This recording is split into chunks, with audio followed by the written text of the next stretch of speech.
Welcome to Forest of Oak, Lesson 21, Nature's Magical Bounty. Feathers. I am always being gifted with feathers. When I am in town, usually pigeon ones, but I have also been given crow and magpie ones too. If you're in the forest, you may find all sorts of bird feathers, and on the beach, it will probably be seagull feathers. Whatever kinds they are, feathers carry their own very special magic with them. When I find a feather, I usually take it home and pop it in the freezer overnight, just as a precaution, really, because the cold temperature will get rid of any nasties that might be lurking therein. Obviously, keep the feather away from your frozen food. Alternatively, you can place the feathers in a solution of 5 parts warm water and 1 part vinegar and 1 part witch hazel. Leave them to soak for 24 hours, then dry them by laying them out flat on a towel. Feathers bring the magical properties of change, focus, communication, concentration, and wishes. But the feathers will also carry the magical properties of the particular bird that it came from, and the colour of the feather will mean something too. Blue jay feathers bring joy, happiness, and light.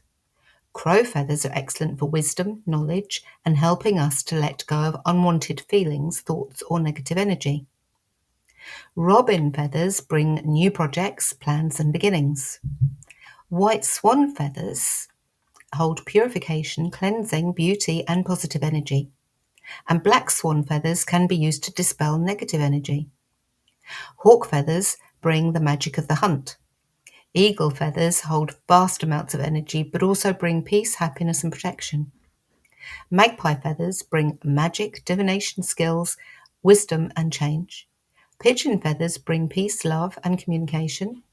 Blackbird feathers bring poetry, inspiration, music, and a stronger connection with meditation. White feathers found in your pathway are said to be messages from the divine, spirit, or angels. I was lucky enough to have been gifted a whole magpie wing, which is one of my totem animals. It sits on my altar. If you do find a roadkill bird and are not squeamish, you can honour the animal by using it for magic. If the thought of it makes your stomach churn, then you can also honour the animal by moving it to the verge or the hedgerow so that nature can do what it does best and the animal will be returned to the earth and probably feed a crow or two as well. I have skinned a rabbit for dinner, plucked a pheasant and deboned a chicken, but preparing a bird for preservation is a whole other level of ick. Be prepared. For any animal or bird remains that I stumble across, whether they can be used for preserving or not, I think it is a nice idea to give a blessing for the animal and the life that it has had. Just a few words said to the earth or to the sky, thanking the animal for its part in the cycle of life. During World War I, a group of women formed the White Feather Society, and they would present a white feather to any man who would not join the military and fight, showing him that they believed him to be a coward. This apparently came from cockfights, where a cockerel with white tail feathers would turn away from its opponent and show its white tail feathers during the fight, and was considered to be cowardly. If you were a sailor and wanted to protect against being shipwrecked, you would find yourself a wren, catch and kill it on Christmas Eve, then tie it to the top of a pole with its wings outstretched and carry it around town, allowing other sailors to purchase a feather in exchange for a coin. At the end of the day, the wren would be buried on the seashore and the sailors would keep the feathers with them as good luck talismans. It is said that sewing the feather from a swan into your husband's pillow will keep him faithful. Pigeon feathers added to your bed or pillow will supposedly prolong the pain and agony for someone who is dying. Yes, that does say prolong, meaning that you wish to make that illness last much longer than it should. There are a lot of tutorials online. Google how to preserve bird wings and you will get some very good details. A lot of the guides suggest popping the animal part in the freezer for a couple of weeks just to kill any insect eggs. Essentially, you will need to cut the wing, head or legs off with a hacksaw or very sharp cutters. Then the item can be placed in a box on a thick layer of cornmeal or borax. Pour more cornmeal rock salt or borax over the top so that it is completely covered. Then put the lid on the box, making a few slits in the lid to allow for air. Then place the box in a dark, dry storage area for about a month. If it starts to smell bad, then it has spoiled. When the items are completely dry, use a small soft brush to clean the cornmeal away from the feathers. The basic guidelines, if you find a dead bird and want to preserve it, are if it has insects or maggots crawling on it, then it won't be any good for preserving. Leave it for nature. If the carcass smells bad, leave it for the worms. Leave the parts for as long as they need. They will be fully preserved when they feel dry and completely stiff. If any bits are sticky or damp, leave them for longer. Wings are, as a general guide, take at least a month to dry out properly. If you just want to use the feathers, pluck them away from the body gently and carefully. Check the laws of your particular country before you go claiming any bird. In some countries, it is illegal to possess parts from animals from birds of prey without special permits. Dry the parts indoors at room temperature in a dry place. Don't leave the remains outside, as changes in humidity and temperature are not helpful. It's a fetish thing. No, not that sort of fetish. The word fetish possibly originates from a Portuguese word, fetico, meaning charm or sorcery. So essentially, it's an item filled with magic, and you will find various versions of them in most cultures. A fetish can be an object that has a connection to the supernatural, with the item representing the divine or spirit world, or some have a spirit that resides within the fetish. Other fetishes are natural objects or any items that have been imbued with magical intent. A fetish is designed and carried or worn to bring protection, love, prosperity or luck, and to protect against evil, while some are created to bring curses upon your enemies. A fetish can be anything, such as a puppet, carved images, animal bones, an ornament, or a pouch filled with herbs and other more unsavory ingredients, thinking bodily fluids. I usually like to use feathers, leaves, twigs, and stones, all as types of fetish. If you like the idea of trapping a spirit and binding it into an object, then I would suggest you do some serious research first. It is not something to be done without great care and thought, and I would suggest only a very experienced practitioner attempt it. The spirit you bind into your fetish may have a completely different idea to what is right and wrong, and it could be completely unreliable. Hey, it has been bound against its will and trapped in an ornament. How would you feel? Some spirit filled fetishes can be dangerous and very, very draining on your own energy. A fetish may also need to be completely dominated before it will do any kind of bidding. However, not wishing to be a complete drama queen about it, some spirits will step into an object of their own free will, possibly enjoying the whole being worshipped as a god idea. Be warned, be careful, trust your intuition, do your homework. Making your own fetish is advisable rather than buying one. It will have more power and be personal to you, but it doesn't have to be complicated. It can just be a pebble. Your fetish will need to be activated, and by that I mean you will need to imbue it with your magical intent or the energy of the deity or spirit that you want it to have. Or sometimes, if it is a natural item, it may need activating to release the energy of the spirit that is already within it. Every natural item has its own spirit energy. Once your fetish is set up, it is essentially a living thing and will need attention and even feeding. You can soak your item in oils or scented water, pass it through incense smoke, or add corresponding herbs. And if you are dedicating it to a particular deity, use items that are associated with them. Get creative. Bones, paintings, images, spirit bottles, witches' ladders, statues, dolls, puppets, beaded cloth, pebbles, twigs, feathers. The material choice is endless. All the time you pay your fetish attention and keep feeding the energy, it will keep working for you. If you haven't worked with the spirit world before, I would suggest you try the basic intent fetish first and just activate the natural spirit of the item rather than trapping an unwilling spirit. It saves having to scrape ectoplasm off the walls. Leaves, seeds, and thorns. Leaves. Mother Nature provides a dizzying array of leaf colours and shapes which change throughout the year in some cases. I only pick leaves from plants if they are herbs or if the plant is in my garden and needs trimming or cutting back. Other than that, I only collect leaves if they have fallen from the plant. If you are stuck, then you could pick a leaf from the plant or tree, but please ask permission first. We probably all use dried leaves from herbs in our cooking, but I use all sorts of leaves in my magical workings. I use leaves from all sorts of plants and trees. But as an example, the blackberry is packed full of magical properties, but it is a bit squishy to use in spell work, unless you want the juice for a witch bottle, of course, because it does make a very good blood substitute. So I collect and dry leaves from plants such as raspberries, blackberries, and strawberries because they are easier to use in incense blends and magical pouches than the fruit.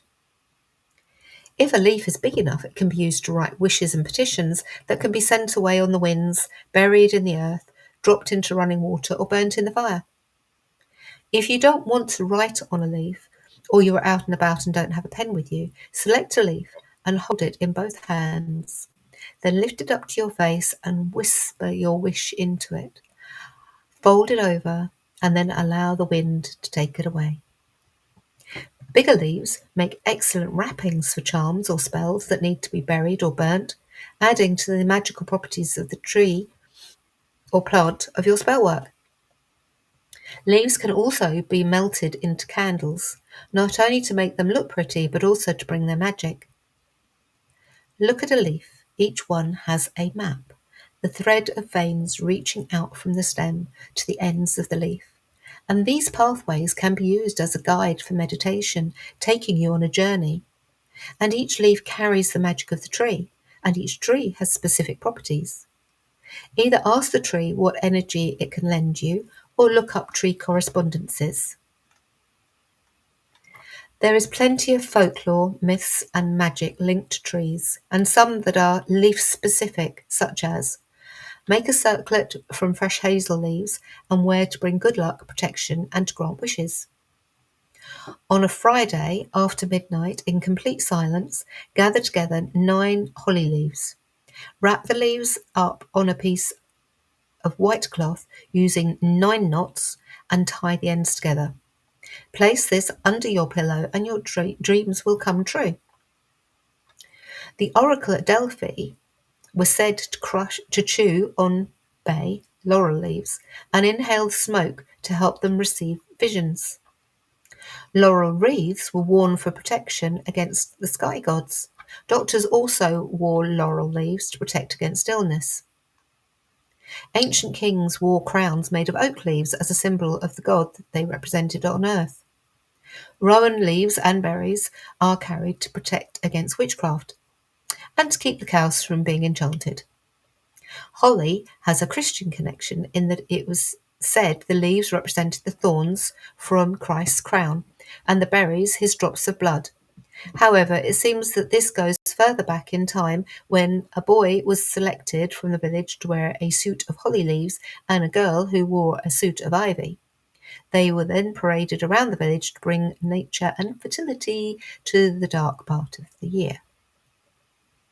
Holly leaves were also brought into the house to protect against evil spirits and mischievous fairies.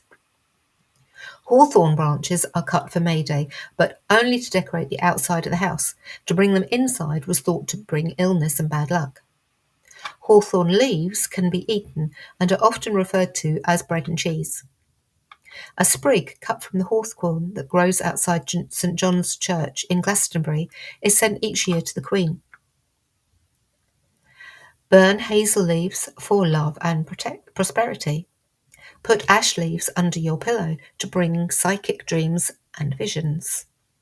Put a bowl of water next to your bed and float some ash leaves in it to prevent illness.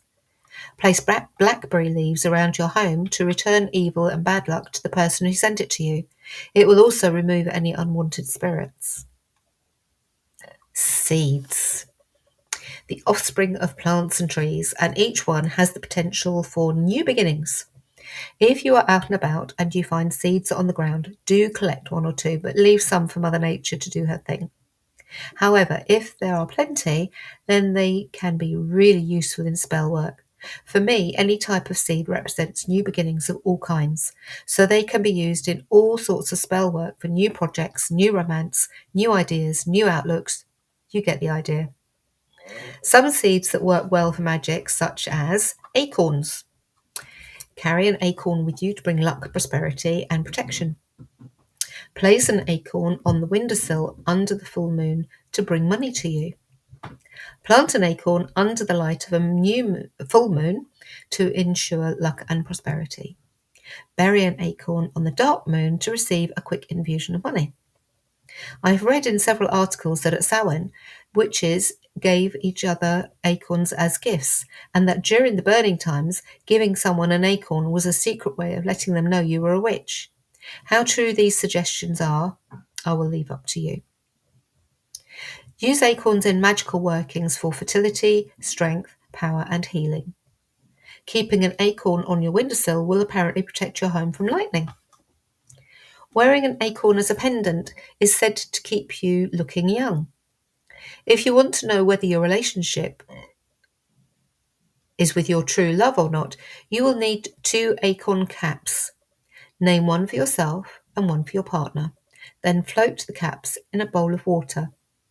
If they float together, then the relationship is blessed. If they float apart, it may be time to pack your bags, or theirs. When collecting acorns, remember that not only do you need to leave enough for baby oaks to grow, but they are also food for lots of woodland creatures. Carry an odd number of acorns in a green or red bag to keep good health. Sycamore, great maple seeds. Helicopter seeds, as we used to call them when we were children, but I believe they are also called spinning jennies. Whatever you call them, they come with a heap load of magic. Sycamore seeds bring harmony, energy, banishing tiredness, patience, prosperity, love, success, abundance, and humility. The seeds are excellent to use in any moon magic workings as they not only carry lunar energy but are a huge feminine vibe. Conkers, horse chestnuts, buckeye seeds.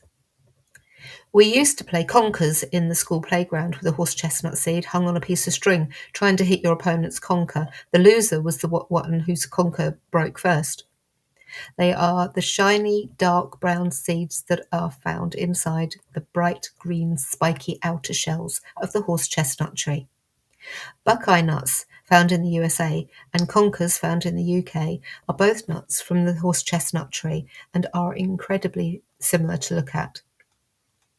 Both trees, the American buckeye and the horse chestnut, belong to the same tree genus, Aesculus, and each has several different species, but they all produce very similar seeds.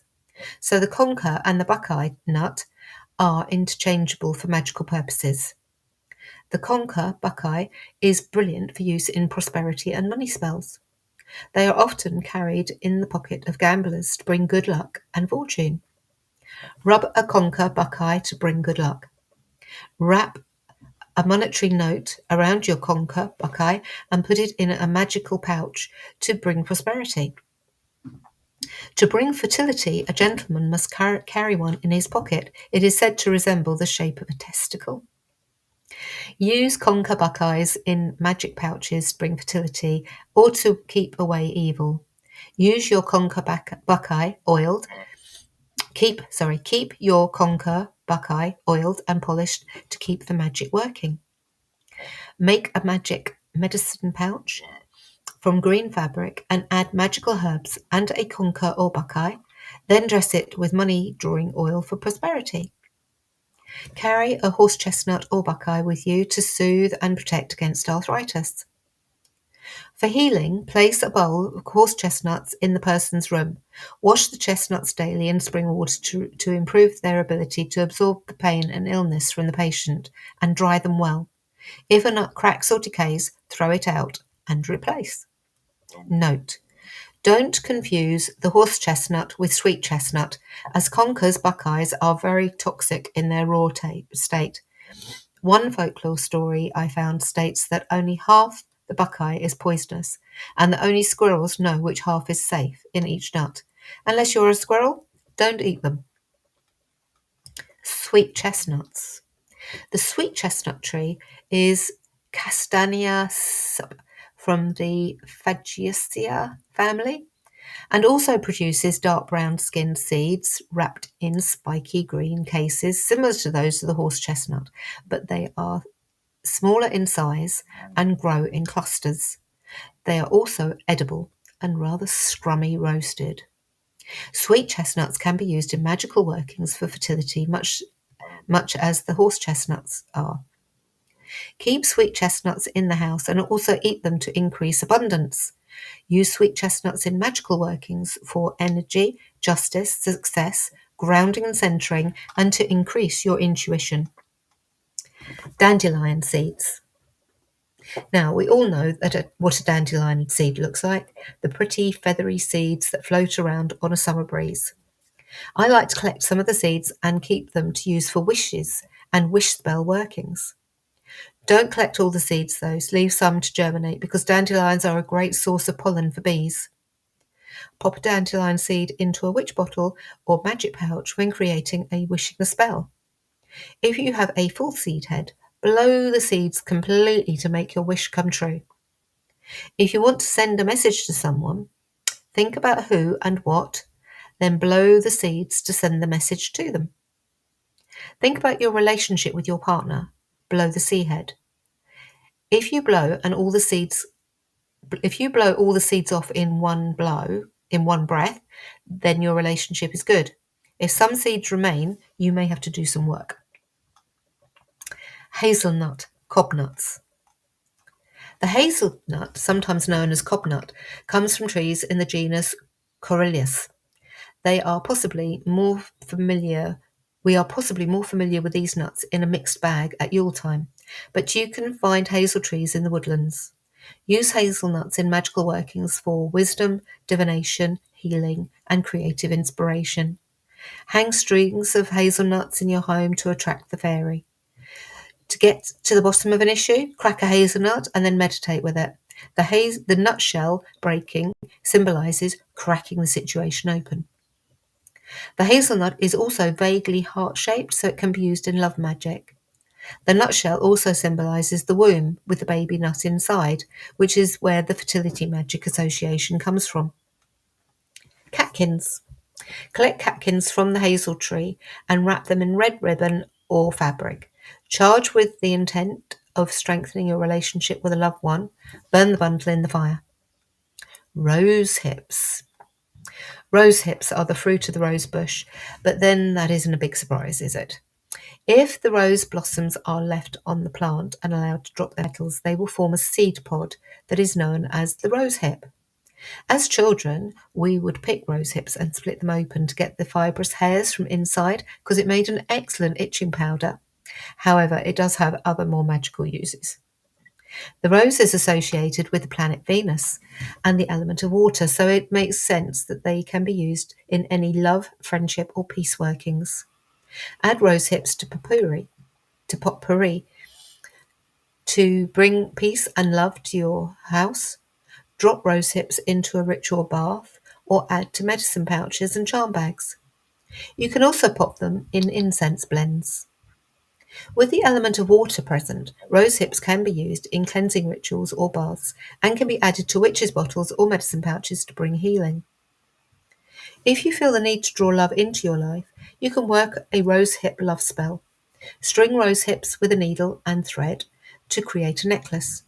Charge the necklace with your intent to send energy out into the universe to draw a perfect mate to yourself.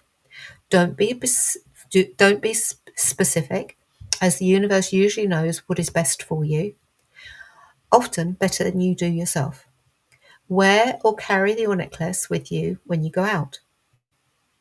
Rosehip tea with a drop of honey can be shared with your beloved one to inspire the beginnings of a romantic evening. Ooh la la.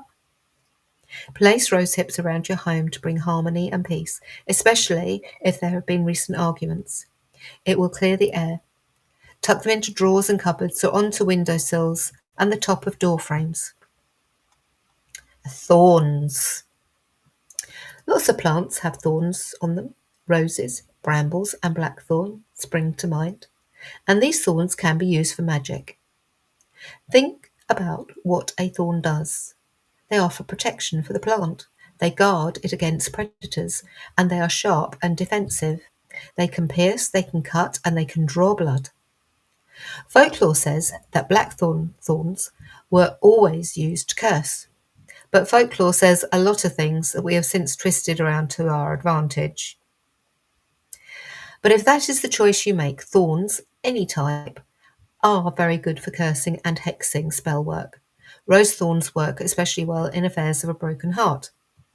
A blackthorn wand with the thorns on is sometimes referred to as a black rod and used in darker magic to cause harm to others. In medieval times, it was believed that the devil pricked the fingers of his followers with thorns from the blackthorn tree. But thorns also have a positive side and can be used in spell workings for protection and to dispel negative energy. Long thorns, such as those from blackthorn, can be used instead of pins to stick into poppets, and also be used to carve symbols into candles. Don't forget, poppets can be used for all kinds of intent, not just hexing. They can also be used for healing, love, friendship, protection, or whatever use you want, really. Use thorns dipped in ink to write magical petitions or fix magical workings. Use thorns in magic to pierce negative bubbles and break bad cycles that you have gotten into. Thorn protection. Gather together 3, 6, or 9 thorns. Be guided by your intuition from the plant of your choice. Blackthorn works well for this as it already carries the energy of protection in the tree itself. Then write the name of the person you need protection from, or the feeling, such as jealousy, on a small piece of paper. Then wrap it around the thorns. Bury the working under the tree itself, if that is possible. If not, bury it in the ground at a crossroads works well too, or failing that, burn it. Return to sender thorn spell. If you are getting grief from someone and have just about had enough, this spell will work to send the negative energy back to the original source. This isn't meant to cause harm to the person in question, just deflecting what they have sent out to you back towards them. Be careful with this one though. Think it through first and do not work this magic whilst angry, otherwise it could go horribly wrong. Using a candle or a poppet, this can be as simple as a potato, to represent the person. You will also need 3 long thorns. Blackthorn works well.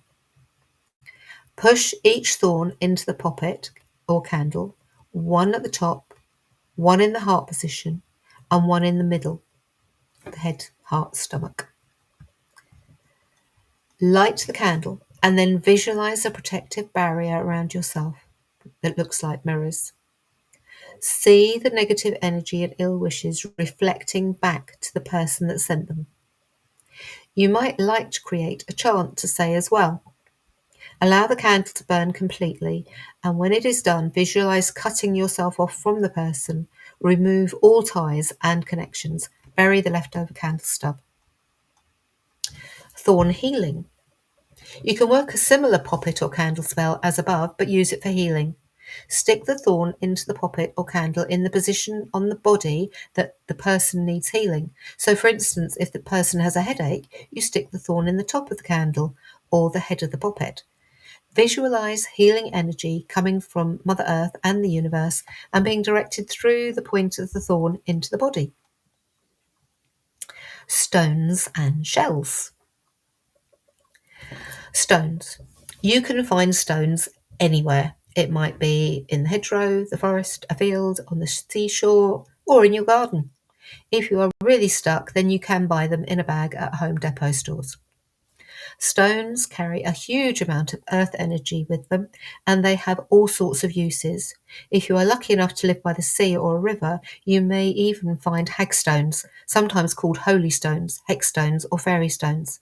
Basically, they are stones where the water has worked through them and made a hole in the centre.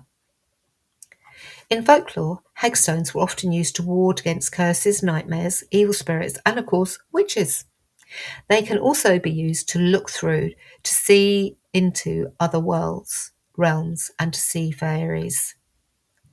It is also said that you can look through the hole in a hagstone and see things in reality, as it helps to look past any glamours or illusions.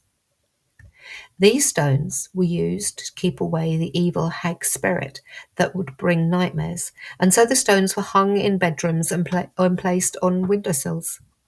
Some sailors would tie holy stones to the bows of their boats to protect against malevolent witchcraft. Similarly, farm buildings would have a small holy stone or pebble tied to the key for the building. This was to prevent the witches that rode the hedgerows at night from hexing the farm and to prevent the witches from hag riding the horses. Wearing a hagstone around your neck as an amulet was said to protect the wearer against the evil eye, and would also apparently prevent the wearer from being pixie-led whilst out walking. The holy stone was also said to be able to cure disease, either by wearing the stone as a pendant around your neck or by rubbing the stone over a wound or painful joint. So, basically, as I'm assuming you don't want to use hagstones to protect against witches, they can be used for all sorts of protection and healing spell work. They can be worn as amulets, popped into medicine pouches or witches' bottles. You can also just put them on your windowsills or hang one above your doorway for protection.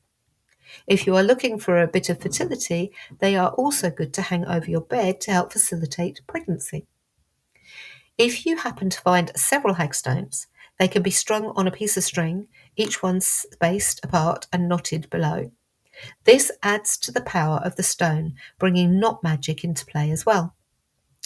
Hold a hagstone in your left hand and visualize success and your desires. Rub your thumb around the hole in the stone in a diasil, clockwise direction. Keep the stone with you and repeat the spell regularly to reinforce the magic. But depending on what area you live in, hagstones aren't always easy to find. So use your intuition and pick pebbles or stones that appeal to you. Sometimes a nice looking stone will find its way to you. Each stone has the power of the element of earth, so it can pack a good protection punch even if it doesn't have a hole in it. If you have worries or troubles or feel that you need to get rid of some negative vibes, then send them into a pebble or stone. Once you have released your woes into the stone, throw it into a river or the sea or bury it beneath the earth, taking your troubles away with it. Flat pebbles can also be used to draw beautiful images on. I have several that I have used as god and goddess representations on my altar. I also mark the compass directions on large stones to use in ritual. You can draw images of animals on pebbles or to use as animal spirit guides, correspondences, or just write positive affirmation words on pebbles to keep in the house to remind you to be happy. If you manage to find a large, flattish stone, it can be used as a garden altar or for burning loose incense upon. Shells. Living near the sea, I'm lucky enough to be able to collect seashells easily. I love walking along the beach and always come back with pockets full of shells and hagstones. So, how about the magical properties of the humble seashell? Obviously, seashells are associated with water. I often use a shell to represent the West when I am in ritual. I also use them in water element witch bottles. The moon controls the tides of the ocean, so shells are also associated with lunar magic. Being associated with water and the moon, I think the shell works perfectly in spells for emotions too. Shells also have an association with the goddess Aphrodite, so they can also be used for love spells. Use a shell as a love drawing talisman. In the past, shells were also used in some parts of the world as currency, so they also have the association of money and prosperity. Use it in money drawing medicine bags with a silver coin and some mint or basil, or pop a small shell into your purse. Think about what a shell is. It's a protective covering for the creature inside, making shells also good for protection. Use them in your witch's bottles or strung on a necklace for this purpose. You could also pop a shell on the collar of your dog or cat to bring protection. Shells can also be used in divination, used in a set with pebbles, crystals, and bones to cast a reading. Shells can also have runes or symbols carved or painted on them. Particular shells also have their own individual meanings. Abalone. General use and containment of empowered herbs and stones. Also very good for love spells, balance, and affirmations. An abalone amulet will protect against negative energy. Abalone talismans will bring creativity. Wearing an abalone shell will bring protection against negative energy, but also protection from depression, sorrow, and fear. The abalone shell also brings creativity and inspiration. Abalone makes good tools for use for balancing your chakras because it carries the colours of the rainbow. Abalone shells also make good holders for incense. Auger and any other long, pointy shaped shells. Due to their shape, they bring a masculine energy and can be used for fertility, strength, protection, and courage. Clamshells used for purification and love, but also friendships. Conch shell.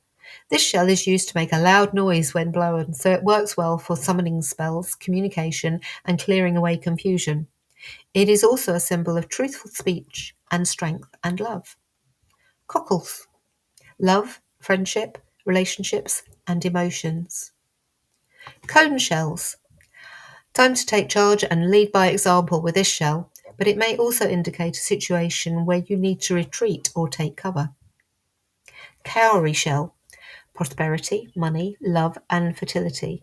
If you look at a cowrie shell, it looks very feminine, i.e., yoni shaped. String cowrie shells onto a red cord or a thread long enough to hang over your tummy for fertility, and once you are pregnant, to protect your unborn child.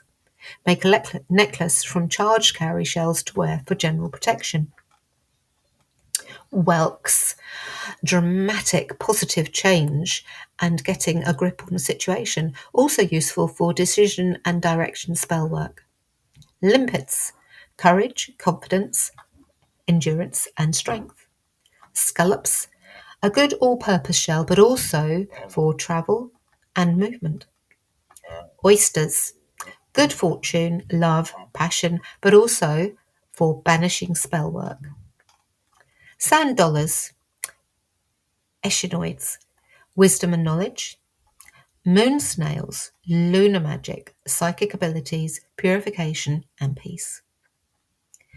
If you are collecting your own seashells, please make sure that the creature is not still inside. If you do pick up one with a living creature, toss it back into the water. If you are purchasing your seashells in a shop or from the internet, please make sure that they are from a sustainable and viable sources. If you collected the shells from the seashore, then I don't think they need any preparation. They have the energy of the sea and the sun already in them. If, however, you purchased your shells from a store, you might like to sit them in a bowl of salt water for a few hours in the sunlight, if you can. Feather meditation. A recording of this meditation can be found here. Planting a seed meditation. A recording of this meditation can be found here. Beach meditation. A recording of this meditation can be found here. Homework. 1. Practice the feather meditation and record your experience. 2. What type of bird did you fly with? Research the bird. What message does it hold for you? 3. Make your own fetish. What did you use and why? How did you create it? Please include a photograph. 4. Practice the planting a seed meditation and record your experience. 5. Research the plant that grew in your meditation. 6. Take a walk in your garden or local area and see what seeds, leaves, and thorns you can find. Collect some and bring them home to connect with. What did you find and what energy messages did you get from them? 7. Devise a spell using leaves, seeds, or thorns. What did you include and why? Write a detailed report. 8. Practice the beach meditation and report your experience. 9. Design a spell using pebbles and or shells. Detail what you use, what wording, etc. 10. Find a flat stone and decorate it for your altar. Take a picture and share it with us. Homework for each lesson should be emailed to your mentor, Ness or Heather, at the usual email address. Links for further study are below.